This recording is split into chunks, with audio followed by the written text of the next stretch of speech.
Today, it's time to get schooled. And speaking of today, did you know that on this day, June 1st, 1980, Ted Turner's cable news network, CNN, began its 24/7 live broadcast? It was the first of its kind. Headquartered in Atlanta, Georgia, Turner's roots were in his father's billboard business. Later, he branched off into advertising. Soon thereafter, he bought struggling radio stations. He purchased his first TV station in 1970 and quickly called it the Turner Broadcasting System, TBS. His little TV station, broadcasting old movies and Gilligan's Island reruns, received FCC approval to transmit his programming to local cable providers. A superstation was born.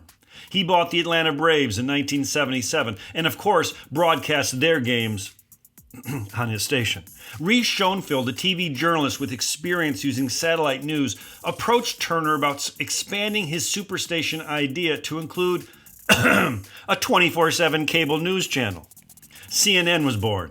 Claimed to be the most trusted name in news, CNN today has 42 bureaus, 900 affiliated local stations, and a stable of cable personalities.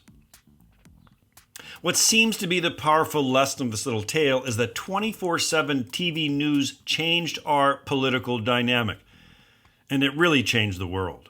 All of our political understanding should be dated pre-CNN and post-CNN, but the news is not all good.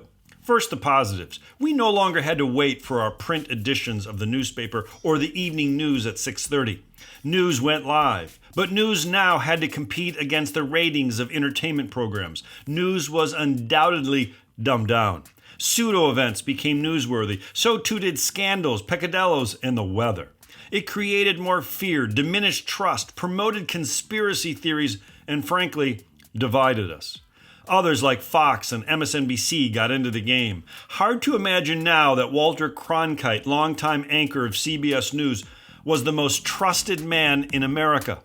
No one would say that about our news outlets today. My mom has news for you. Too much of a good thing is bad for you. So true. Psst, it's Prologue with Mr. Review. It's a podcast that is actively digging tons of earth to find an ounce of gold, striving for a more perfect union.